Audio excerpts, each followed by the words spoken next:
32 centuries ago, the most sophisticated civilization Greece had ever produced simply stopped. Not gradually, not gracefully. The palace at Mycenae burned. Tiryns burned, Pylos burned. Within a single generation, a world of cyclopean walls, diplomatic archives, and warrior kings who corresponded as equals with Hittite emperors was gone. I have been obsessed with this collapse for years, and the question that kept me up more than any other was never really about the destruction itself. It was about what came after. Where did the Mycenaeans actually go? The archaeology told part of the story, the myths told another, but neither could settle what mattered most. Then ancient DNA entered the picture, and I spent an embarrassing number of hours going down that particular rabbit hole, because what the genetics revealed was not a mystery solved so much as a mystery humanized.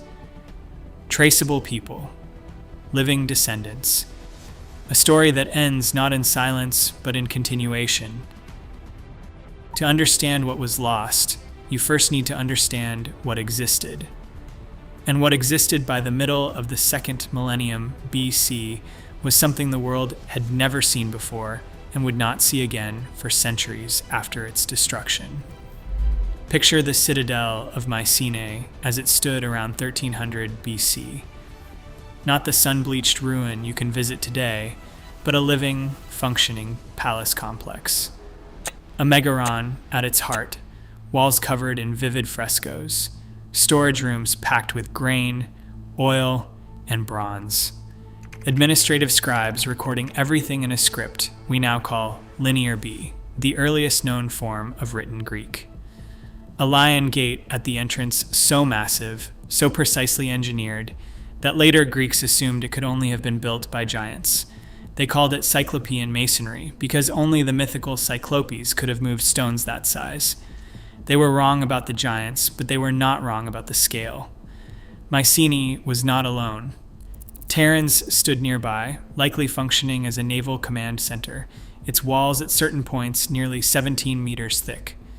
Pylos in the southwest administered an entire kingdom from a palace so well preserved that archaeologists can still read its room-by-room inventory.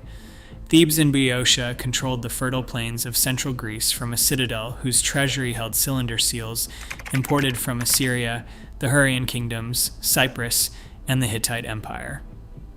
Athens sat behind its own Cyclopean fortifications, already ancient even then. These were not isolated hilltop strongholds.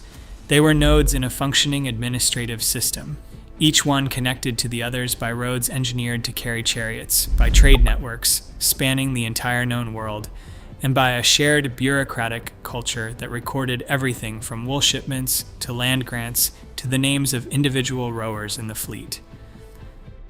The international dimension of this world is something I personally think is the most underrated part of the whole story. When most people think of Bronze Age Greece, they picture something provincial, something primitive. The reality was the opposite. Mycenaean pottery has been found from Spain to Syria. Hittite imperial records recovered from the royal archive at Hattusa in central Anatolia address Mycenaean rulers as peers, as brothers, as fellow great kings. Egyptian pharaohs employed Mycenaean mercenaries. The Amarna letters, 350 cuneiform tablets discovered in Egypt, preserve diplomatic correspondence between the great powers of the age, and Mycenaean Greeks are woven through that network as participants, as traders, as military contractors. A ship pulled from the seabed off southwestern Turkey in 1984, the Ulu Burun wreck, was carrying copper from Cyprus, tin from Afghanistan, amber from the Baltic, ivory from Africa, and pottery from Greece. One vessel, half the known world in its hold. What held this system together militarily was the chariot. Fast, devastatingly effective on flat terrain, enormously expensive to build and maintain. The chariot was the tank of the Bronze Age, but it was also something more than a weapon. It encoded power into a technology that only wealthy, centralized states could afford. You needed skilled craftsmen, trained horses, professional warriors, and a surplus economy capable of sustaining all of it, which meant the system the chariot protected was also the system it depended upon entirely. and that created a vulnerability built directly into the civilization's sophistication. The tin required to make the bronze that equipped those chariot armies came almost entirely from Afghanistan, traveling thousands of kilometers along overland routes before reaching the smiths of Greece and Anatolia. Copper came from Cyprus. Grain moved northward from Egypt. Remove one node and the flow slowed. Remove several simultaneously and the whole architecture of exchange began to buckle. By the late 13th century BC, the signs were already there.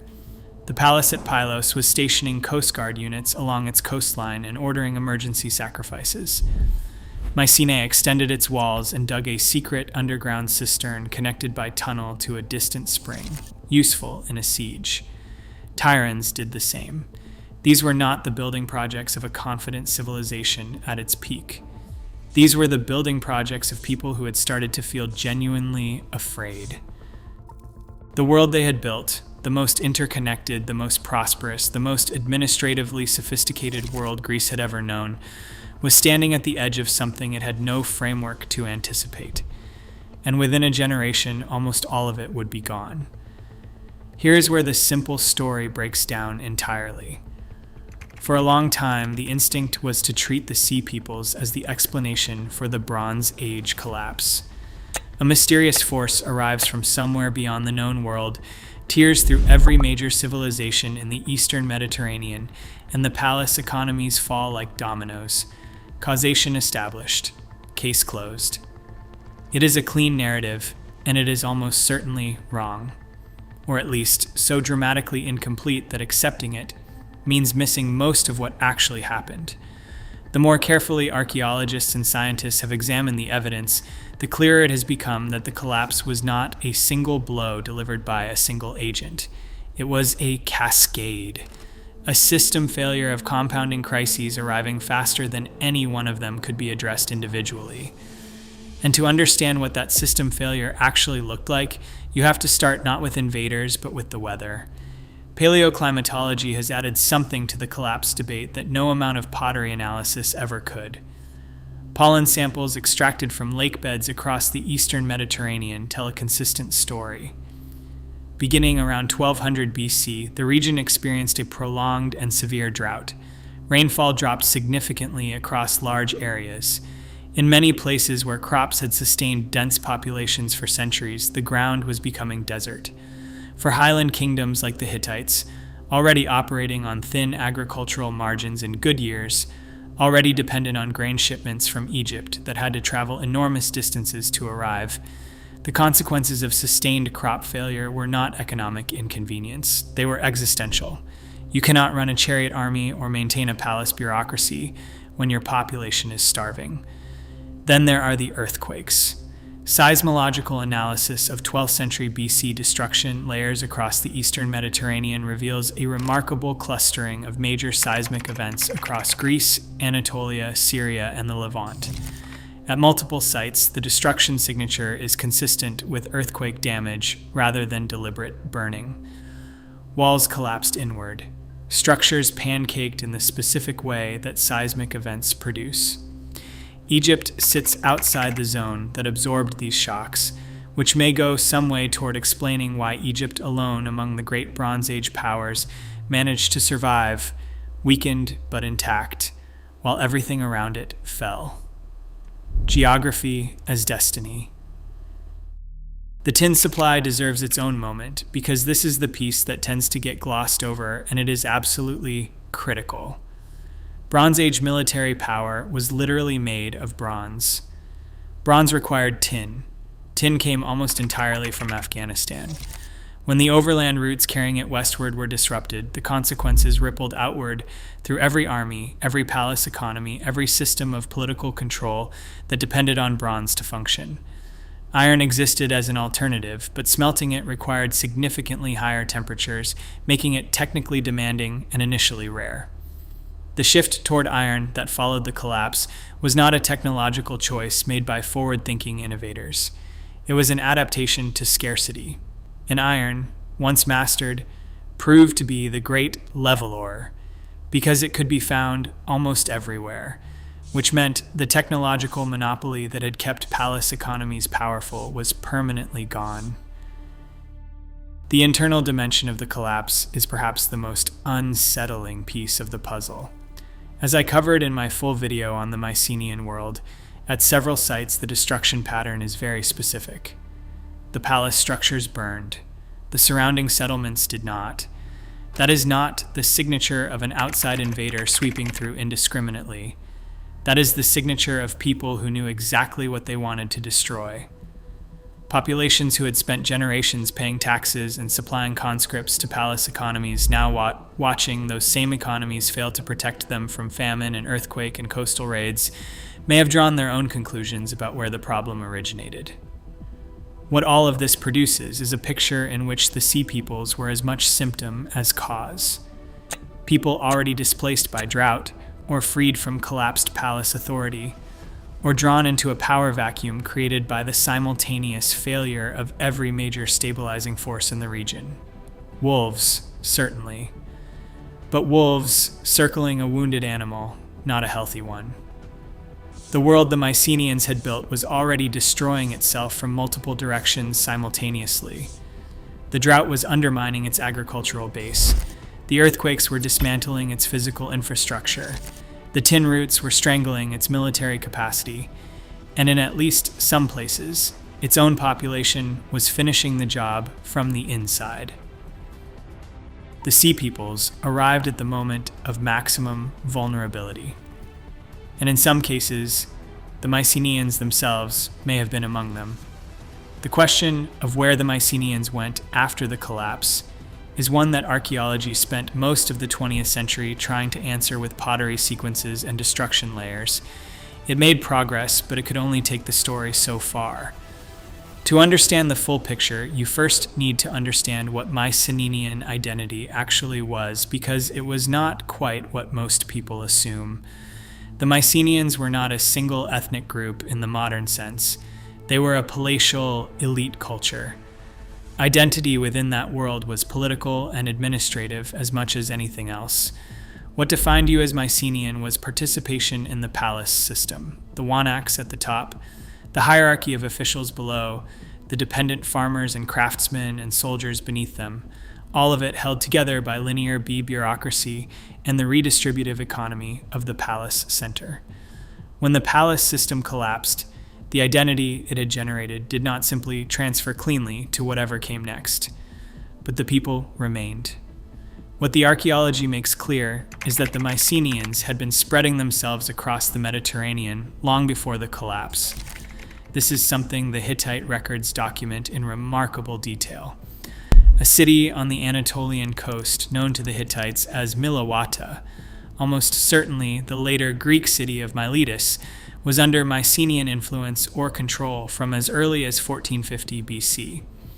Mycenaean tombs have been excavated at Bodrum dating to the 15th century BC. There are traces of Mycenaean presence at sites linked to classical Ephesus. These were not tourists or occasional traders. These were families already established in Anatolia for generations before the palace centers of the Greek mainland burned. When the collapse came, those communities did not cease to exist. They adapted. Cyprus is where the clearest post-collapse signal appears. By around 1220 BC, multiple sites on the island show a sudden and unmistakable influx of Mycenaean material culture. And Komi, the great copper trading city on the eastern coast, shows a destruction layer followed immediately by a rebuilding phase that is thoroughly Mycenaean in character. Homer himself records that the city of Curium on Cyprus was settled by Greeks from the Argolid after the collapse of the palace centers. For a long time, that was treated as myth. The archaeology now suggests it was memory. Back on the Greek mainland, the picture is more complicated. Tiryns appears to have survived longer than the other great palace centers, persisting in some form until around 1100 BC, operating as a post-palatial stronghold in a landscape where everything it had once traded with was already gone. There is something almost melancholy about that image. The last Mycenaean palace, surrounded by the silence of a collapsed world, still functioning, still inhabited, still defending walls that no longer protected an empire. The sub-Mycenaean period that followed, the 11th and 10th centuries BC, is traditionally treated as a dark age, and in cultural terms, it largely was. Writing disappeared. Monumental architecture ceased. Long-distance trade collapsed to almost nothing. But at sites like Lefkandi on Euboea, the picture is more nuanced. A burial there dating to around 1000 BC contained a man and a woman of extraordinary wealth, interred with horses, bronze vessels from Cyprus, and grave goods reaching as far as Babylonia. Whoever these people were, they were not living in a world of pure poverty and isolation. Some thread of elite continuity had survived. Post-palatial centers began to emerge at places like Agira on the northern Peloponnese, at Naxos in the Cyclades, at Lefkandi itself. Not palace economies, not redistributive bureaucracies, but something rawer and in some ways more durable. Military aristocracies, chieftains, the social structures that would eventually, over several centuries, evolve into the Greek polis, and the myths, the Trojan War cycle, the returns, the wanderings of Odysseus across a sea littered with the wreckage of the old world. These stories were not invented in the classical age. They were transmitted through centuries of oral tradition, preserved by the descendants of the people who had actually lived in that world. The heroic age the classical Greeks venerated so deeply was the Mycenaean age, imperfectly remembered, mythologized beyond recognition in places, but rooted in something real. The material culture dispersed. The palace system dissolved. But the people, and crucially the ancestry those people carried, did not simply disappear into the archaeological silence. They were still there, and the genetics were about to prove it. For most of human history, the dead kept their origins secret. Whatever journeys their ancestors had made, whatever populations they descended from, whatever migrations had deposited them in a particular valley or on a particular island, all of it disappeared with them into the ground. Then ancient DNA changed that. Scientists learned to extract and sequence genetic material from bones thousands of years old, from teeth and inner ear structures where biological information survives longest. And suddenly the past began speaking in an entirely new language. Not the language of destruction layers and pottery sequences and helmet shapes, but the language of biology itself. When that language was applied to the Mycenaeans, what it produced was not a single clean answer. It was something considerably more interesting. The foundational genetic studies of Bronze Age Aegean populations examined individuals from Mycenae, Tiryns, and other mainland sites. What they found was a specific ancestral signature. The Mycenaeans carried predominantly Anatolian Neolithic farmer ancestry, the genetic legacy of the first farming populations that had spread into Europe from the Near East thousands of years earlier, combined with a significant contribution of steppe ancestry. That steppe component is the biological fingerprint of the Indo-European migrations, the movements of people from the Pontic steppe north of the Black Sea that spread Indo-European languages across Europe during the 3rd millennium BC.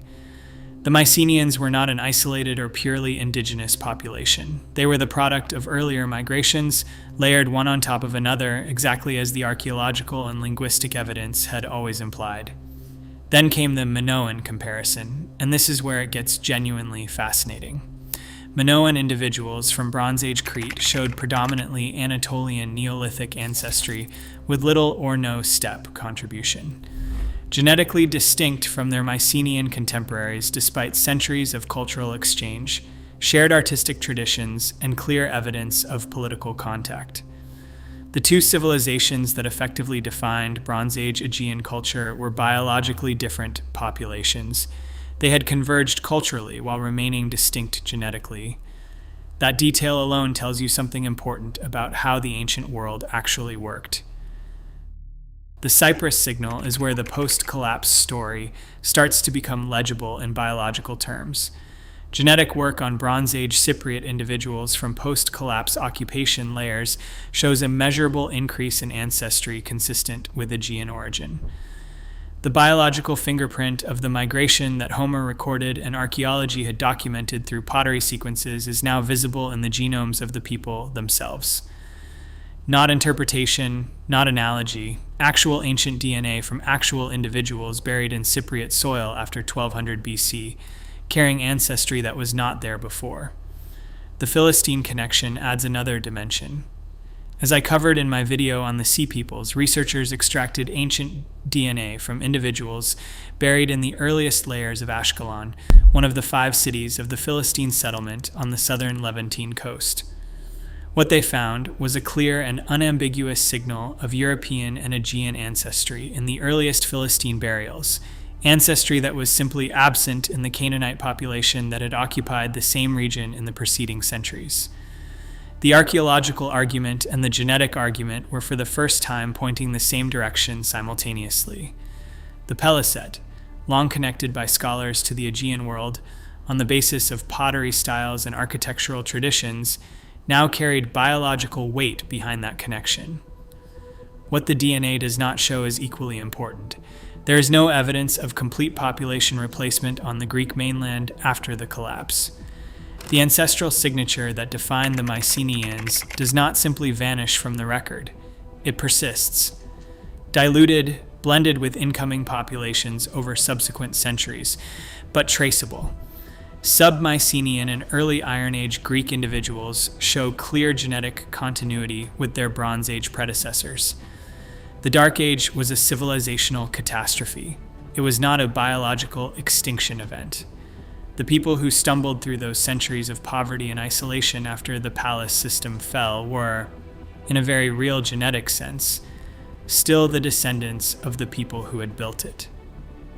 That continuity is what reframes the entire story. The Mycenaeans did not disappear. The system they had built disappeared. The culture they had created was largely lost for centuries.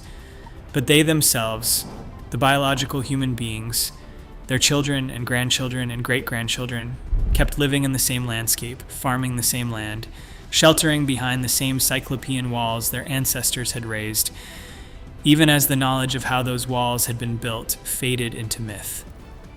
The DNA did not close the mystery. It humanized it. The genetic story does not end in the Bronze Age. That is the part that I find genuinely extraordinary, and it is the part that tends to get lost when people talk about ancient DNA as if it only matters for understanding the distant past. The Mycenaean ancestral signature did not stop moving when the palace centers burned. It traveled, it blended, it persisted, and it is detectable today in living populations across the eastern Mediterranean in ways that connect the present directly to those cyclopean walls and shaft graves. Start with modern Greece. Genetic studies of contemporary Greek populations show strong continuity with Bronze Age Aegean ancestry. The specific combination of Anatolian Neolithic farmer ancestry and steppe ancestry that defined the Mycenaeans is not a historical artifact sealed away in museum display cases. It is a living inheritance present in measurable proportions in the genomes of people alive today. The collapse did not sever that thread. The Dark Age did not sever it. Centuries of subsequent migrations, Roman occupation, Byzantine transformation, Ottoman rule, none of it erased the underlying Bronze Age substrate. It diluted it, layered other ancestries on top of it, but the Mycenaean signal persists beneath all of that history like a watermark. Cyprus tells a particularly clear version of this story. Modern Cypriots carry a demonstrably mixed ancestry that includes the Aegean component deposited during the post-collapse migrations. The movement that Homer preserved in the tradition of Greeks from the Argolid settling Curium after the collapse left a biological trace that has survived 3,000 years of subsequent history on the island. When you talk to someone in Limassol or Nicosia today, you are in some small but real genetic sense talking to a descendant of the people who fled the burning palace centers of the Greek mainland and rebuilt their lives on that copper-rich island at the crossroads of everything. The Levantine thread is perhaps the most striking of all. The Philistine genetic signal, that clear pulse of Aegean ancestry that appears in the earliest burials at Ashkelon and the other cities of the Philistine settlement, does not simply vanish in subsequent generations. It fades, diluted across centuries of integration with the surrounding Canaanite and later populations, but it remains detectable in the regional gene pool of the southern Levant. People in the Gaza region today carry among the complex layers of their ancestry a biological thread reaching back across the Mediterranean to the Bronze Age Aegean world. That is not a metaphor. That is what the genetics show. The Anatolian dimension completes the picture in the west. The Mycenaean presence at Miletus, Bodrum, and other sites along the Anatolian coast left genetic traces that blended into later populations of western Anatolia.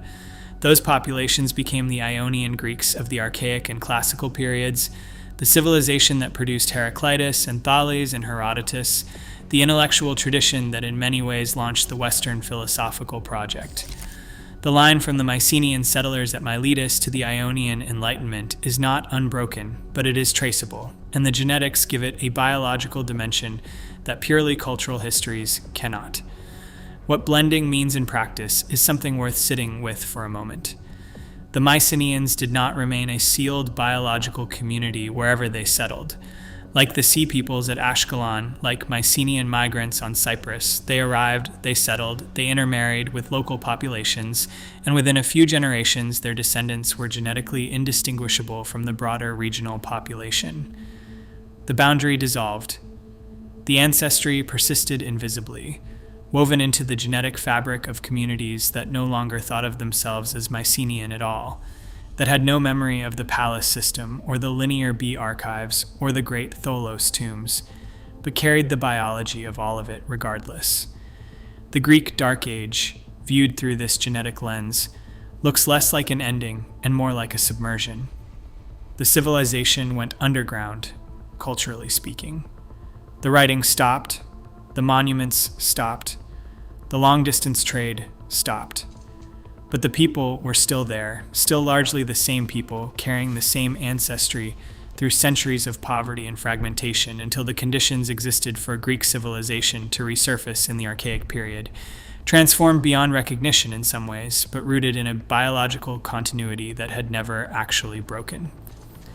The Mycenaeans became the Greeks. The Greeks became the foundation on which the classical world was built. And the classical world became the foundation on which, for better or worse, the modern West was built. The lineage runs, unbroken, from the shaft graves to the present. So what does all of this actually solve? The title of this video makes a fairly bold claim, and I want to address that directly because the honest answer is more interesting than a simple yes or no. Ancient DNA did not hand us a complete explanation of the Bronze Age collapse. No single tool can do that, and anyone who tells you otherwise is selling something. The collapse was a cascade, as we have seen, a compound failure of climate and supply chains and seismic activity and internal revolt and external pressure, all arriving simultaneously in a system too interconnected and too brittle to absorb the shock. That picture has been assembled from paleoclimatology, seismology, archaeology, epigraphy, and now genetics working together over decades. The DNA is one crucial piece of a much larger puzzle. But what the genetics did solve, permanently and decisively, is the question that gives this video its title. The Mycenaeans did not vanish. That is now settled. Not as a working hypothesis, not as the most plausible interpretation of ambiguous evidence, but as a conclusion supported by biological quota extracted from the people themselves. The ancestral signature that defined Bronze Age.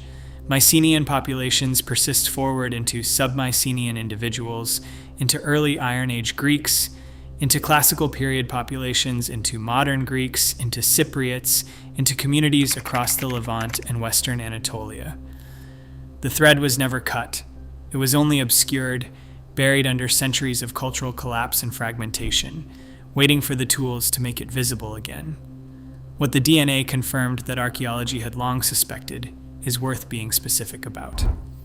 The post-collapse migrations to Cyprus were real population movements, not just the spread of pottery styles or artistic influence. The Philistine connection to the Aegean world has biological weight behind it now, not just typological arguments about ceramic parallels.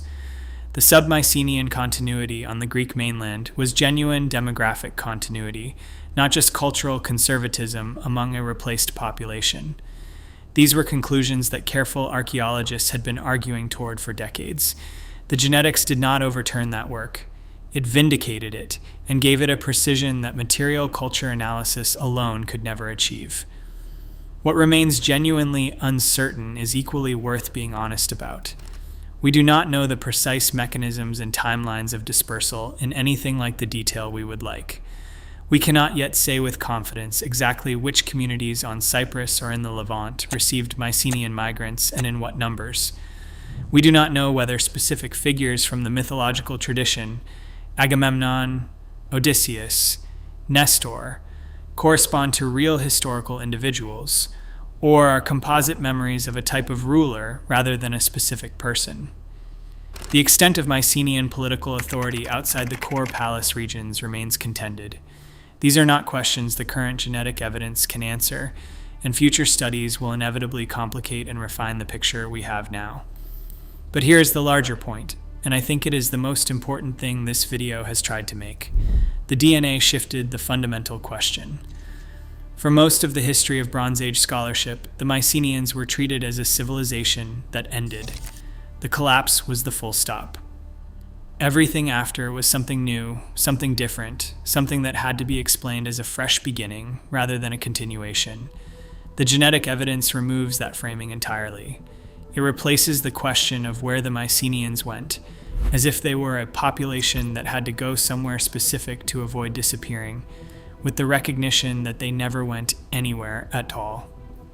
They were already everywhere they needed to be. They were already everywhere they needed to be. In the ground, in the living descendants of the communities that absorbed them, in the gene pool of a region they had helped to shape for centuries before the palaces burned.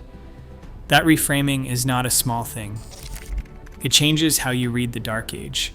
It changes how you understand the archaic Renaissance, that remarkable explosion of cultural energy in the 8th and 7th centuries BC when Greece effectively reinvented itself.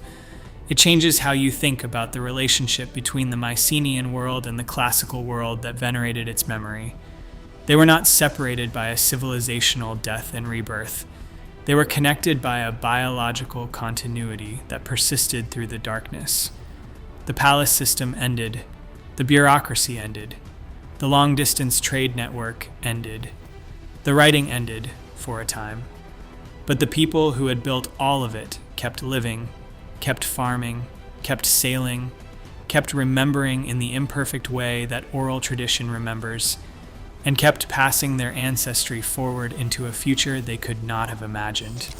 That is not a mystery solved. That is something better.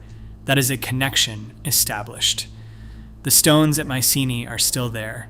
The Cyclopean walls, the corbelled Tholos tombs, the lion gate with its carved relief presiding over an entrance that no longer guards anything. For 3,000 years, the people who built them were effectively gone, their language lost, their palace system dismantled, their names surviving only in myth. The DNA changed that, not by answering every question, but by establishing the one thing that matters most. Continuity. The Mycenaeans did not die at the end of the Bronze Age. They scattered, integrated, adapted, and became the substrate on which everything that followed was built. The warrior kings who stood on those battlements looked out over a world they could not have imagined losing, but they never entirely lost it. Their biology is still here, in the ground, in the living, in us.